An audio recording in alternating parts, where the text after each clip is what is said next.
നമ്മളിതാ പോകുന്നു. ഇതാ ഈ വാഹനത്തിന് പിന്നാലെ ആരൊക്കെ ഉണ്ടെന്ന് നോക്കാം.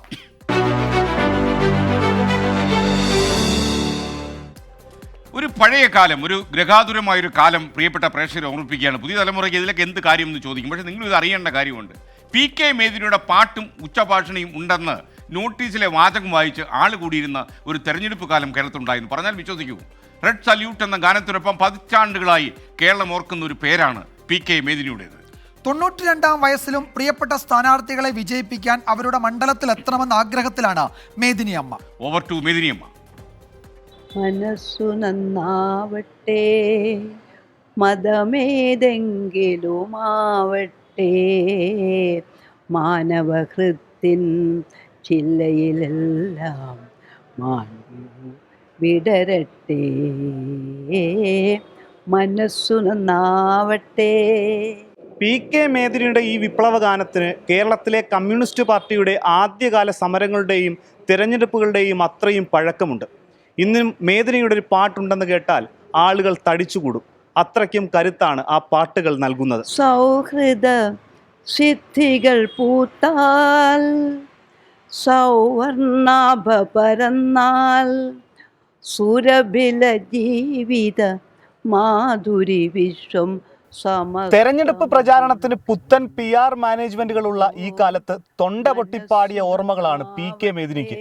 കമ്മ്യൂണിസ്റ്റ് പാർട്ടിയുടെ ഒരു സമരവേദിയിൽ ആദ്യമായി പാട്ടുപാടാൻ എത്തിയത് 12-ാം വയസ്സിൽ. മൈക്കില്ലാത്ത കാലം. സ്റ്റേജിൽ കയറി ഉറക്കെ പാടണം. അവസാന നിരയിൽ നിൽക്കുന്ന ആൾക്കും പാട്ട് കേൾക്കണം. ബോണ്ടയും ചക്കരക്കാപ്പിയും പിന്നെ പാർട്ടി സഖാക്കൾ നൽകുന്ന സ്നേഹവുമായിരുന്നു പ്രതിഫലം. റെഡ് സല്യൂട്ട്, റെഡ് സല്യൂട്ട്, രക്തസാക്ഷി ഗ്രാമങ്ങളെ, പുന്നപ്രവയലാർ ഗ്രാമങ്ങളെ, പുളകങ്ങളെ, വീരപുളകങ്ങളെ. ഉച്ചഭാഷണികൾ എത്തിയതോടെ ആളുകളെ ആകർഷിക്കാൻ പാർട്ടി പരിപാടിയുടെ നോട്ടീസിൽ മേദിനിയുടെ പാട്ടും ഉച്ചഭാഷണിയും ഉണ്ടായിരിക്കുമെന്ന വാചകം കൂട്ടിച്ചേർക്കുമായിരുന്നു. 1960-ൽ ആലപ്പുഴയിൽ CPI സ്ഥാനാർത്ഥിയായ TV തോമസ് പരാജയപ്പെട്ടു. അന്ന് പരാജയം ഒരു പാട്ടായി അവതരിപ്പിക്കണമെന്ന് പാർട്ടി പറഞ്ഞു. പെട്ടി പണപ്പെട്ടി പൊട്ടിയ വയർതൻ വീര്യമെല്ലാം കണ്ടോ കണ്ടോ, മണിമാളികെ പുൽമാടമിന്നെതിരെ ഉണർന്നു. ഒരു ഭാഗം പണപ്പെരുമാൾ, മറുഭാഗം മർദ്ദിതർ അടരാടാൻ നിൽപ്പൂ. നാടാകെ പുരോഹിതരും മുതലാളി വർഗവും ജനമർദ്ദനത്തിനു മാർഗദർശികളായി നിരന്നു. തെരഞ്ഞെടുപ്പ് പ്രചാരണത്തിനായി പാട്ടുപാടാൻ പലയിടങ്ങളിൽ നിന്നും വിളി വന്നു. പന്ന്യൻ രവീന്ദ്രൻ, തോമസ് ഐസക്, ആനി രാജ എന്നിവർക്ക് വേണ്ടി ആദ്യഘട്ടത്തിൽ പ്രചരണത്തിന് ഇറങ്ങാനാണ് ആഗ്രഹം. ആനി രാജ എന്നോട് ഫോണിൽ സംസാരിച്ചു. പന്ന്യനോട് വിളിച്ചു പറഞ്ഞു, മനുഷ്യൻ ഞാനിവിടെ ഉണ്ട് ഒക്കെ പറഞ്ഞു. ഞാൻ പറഞ്ഞു ഞാൻ ഇന്നാളെ ഇവിടെ വന്നപ്പോഴത്തേക്ക് ഇവിടെ എല്ലാവർക്കും ഇഷ്ടമുണ്ട്. ഞാനിപ്പോൾ എന്നാ തൃശ്ശൂർ പോകുന്നുണ്ട്.